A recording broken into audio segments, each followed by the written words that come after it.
warga di Cianjur, Jawa Barat hidup dengan penuh keterbatasan. Selama 15 tahun, keluarga Bakri tinggal di gubuk semi permanen di tengah sawah. Bakri tinggal bersama istri dan anak sematawayangnya.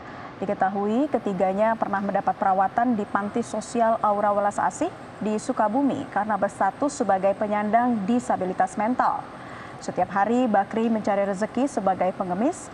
Dan kisah pilu keluarga Bakri ini mendadak menjadi viral lantaran diketahui keluarga ini makan dengan makanan sisa yang diambil dari tempat sampah. Guna mencukupi kebutuhan sehari-hari, tidak jarang warga sekitar memberikan makanan untuk keluarga Bakri. Nama Bakri memang tidak masuk dalam daftar keluarga kurang mampu lantaran Bakri mempunyai lahan warisan dari orang tuanya.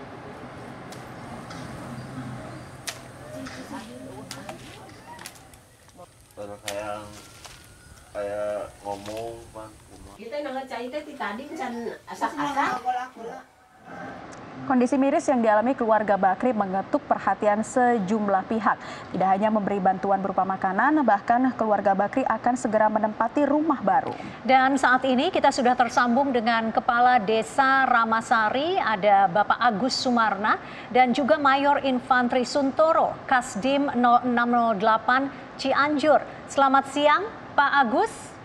Selamat Pak siang. Suntoro, selamat siang juga. Ya, dan siang. ini ada Pak Bakri yang diapit oleh Pak Lurah dan Pak Kasdim ya.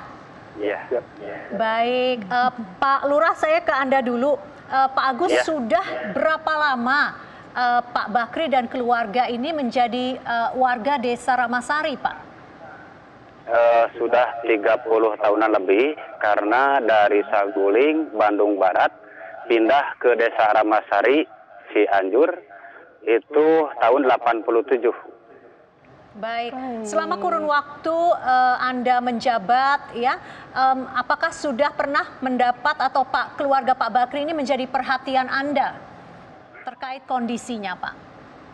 Sudah Bu, waktu dulu didaftarkan ke BDT, gitu pasti data terpadu, dan termasuk Pak Bakri ini adalah KPM, keluarga penerima manfaat, diantaranya mendapat PKH dan juga mendapat Rastra.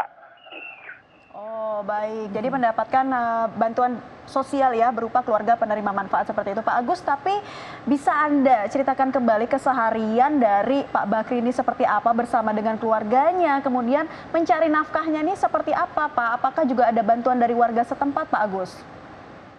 Betul sekali, warga masyarakat juga sangat peduli. Mereka sering memberi bantuan makanan dan juga dari pihak puskesmas sering mendapat PMT, pemberian makanan tambahan, gitu. Dan juga dari PKH-nya itu, gitu. Keseharian Pak Bakri itu ke pasar-pasar, mengemis lah intinya seperti itu. Cuman beliau ini tidak mengerti tentang uang, gitu. Uangnya ditaruh di toples sampai pada rusak-rusak semua uangnya. Oh, seperti itu ya. Pak Agus, sebagai bentuk perhatian kepada warga begitu ya, dan Pak Bakri dan keluarga termasuk warga Anda begitu, apa rencana ke depan Pak untuk kesejahteraan dan kebaikan keluarga Pak Bakri, Pak? Ya. Saya lupa tadi waktu tanggal 2 Agustus 2018 itu rumahnya juga sudah direhab sama warga masyarakat, pemerintahan desa dan semua pihak gitu. Sudah direhab dan untuk kedepannya ini insya Allah besok tanggal 12 Februari gitu sekitar jam 7 akan dievakuasi dibawa ke Rumah Sakit Marzuki Mahdi Bogor untuk penanganan yang kedua kalinya setelah kemarin dari Panti Welas Asih. Baik, bisa diperjelas penanganan seperti apa yang akan diberikan kepada Pak Bakri dan keluarga, Pak Agus? Penanganannya mungkin di rumah sakit nanti ya, setelah pulang dari rumah sakit itu kan nanti dipindah ke rumah barunya gitu. Karena di rumah yang lama itu jauh dari masyarakat. Dan keluarga Pak Bakri ini sangat tertutup, tidak interaksi dengan masyarakat. Nah yang sekarang insya Allah yang pembangunan rumah baru ini juga dibangun oleh partisipasi warga masyarakat dan semua pihak, termasuk dari Dandim 0608 Cianjur juga gitu, dari Kapolres juga, dari semua pihak membantu. Ini nanti dipindah ke situ untuk bisa interaksi dengan warga masyarakat. Dan ini menjadi prioritas kami juga gitu.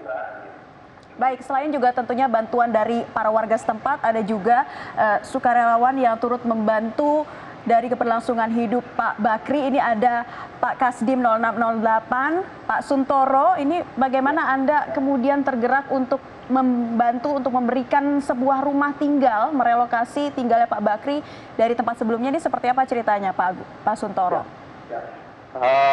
Setelah kami mendapatkan informasi tentang kondisi Pak Bakri dari warga setempat, kemudian kami melaksanakan cross-check, yaitu Dandim melaksanakan cross-check bersama unsur-unsur yang ada di wilayah. Kemudian selanjutnya kami melaksanakan koordinasi dengan unsur-unsur yang ada di wilayah pemerintahan, yaitu unsur pemerintah, kepolisian, dan rakyat, untuk saling bahu-membahu untuk membantu keluarga Bakri ini.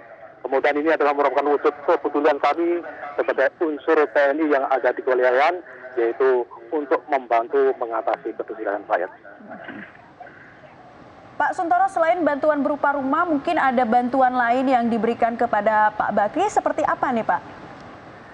Bantuan-bantuan yang sudah dilaksanakan sudah ada, termasuk makanan keseharian. Kemudian nanti juga akan dikoordinasikan lagi untuk penanganan selanjutnya, yaitu akan dikirim di rumah sakit kaitan dengan dugaan ODGJ tersebut. Baik. Saya kembali ke Pak Lurah, ke Pak Agus. Pak Agus, bagaimana dengan kondisi anak dari Pak Bakri? Ini bagaimana kondisi yang bersangkutan? Karena tadi sebelumnya Pak Bakri berserta istri akan dibawa ke tempat rehabilitasi. Tapi bagaimana dengan anaknya nih Pak Agus? Bisa Anda jelaskan untuk hidup anaknya ini seperti apa nantinya? Ini anaknya kan juga menderita keterbelakangan mental. Dan ini insya Allah nanti akan dirawat sama Ibu Ketua RT 0206 Kampung Kiara Payung. Begitu, dan juga nanti kita bekerja sama juga dengan relawan ODGJ. Dan kami juga sangat berterima kasih nih kepada relawan ODGJ, Pak Lukman dan Bu Pera, yang sudah membantu kami mengatasi keterbelakangan atau ODGJ-nya atau gangguan jiwanya Pak Bakri dan Ibu Aisyah. Gitu. Baik. Pak Agus, kita tahu bahwa keluarga Pak Bakri ini menjadi perhatian begitu ya, sehingga banyak yang membantu begitu. Nah, bagaimana dengan warga lain, misalnya dengan kondisi yang kurang lebih sama dengan keluarga Pak Bakri, itu penanganan SOP-nya seperti apa Pak? Kalau ada warga yang memang butuh perhatian seperti kondisi keluarga Pak Bakri. Ini karena dari relawan ODGJ sudah sosialisasi di desa kami. Kalau ada warga masyarakat yang sama gitu terbilang ODGJ, itu diminta datanya dan akan dievakuasi sama ke RSMM Bogor begitu.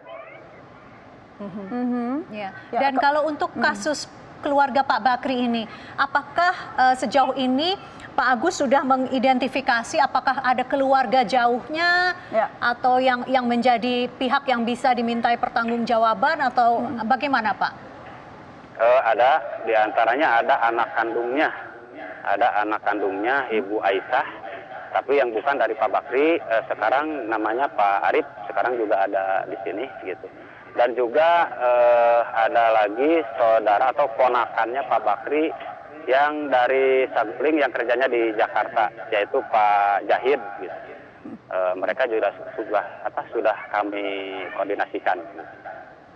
Baik, jadi masih ada keluarga dekatnya yang mungkin nanti akan diberikan himbauan lebih lanjut terkait dengan sejumlah harta atau warisan yang dimiliki oleh Pak Bakri ini. Ke Pak Suntoro, Pak Suntoro, terakhir apa yang ingin Anda sampaikan kepada warga masyarakat yang mungkin juga tergerak hatinya untuk sesama membantu Pak Bakri, keluarga Pak Bakri, dan nanti bagaimana nih pengawalannya ketika nanti Pak Bakri mungkin akan keluar dari tempat rehabilitasi, akan seperti apa nantinya? Ya, kami mengimbau kepada masyarakat ya kaitannya dengan kondisi Pak Bakri. Yang pertama, kondisi rumahnya yang sangat memprihatinkan, berada di tengah sawah, jauh dari pemukiman. Kemudian akan kita relokasi di tempat yang dekat dengan masyarakat. Kemudian kami mengimbau kepada masyarakat untuk membantu mengatasi kesulitan-kesulitan Pak Bakri ini supaya hidup lebih sejahtera lagi. Baik, Mayor Infantri Suntoro dan Bapak Agus Sumarna, terima kasih sudah berbagi informasi kepada Newsline. Selamat siang, Pak.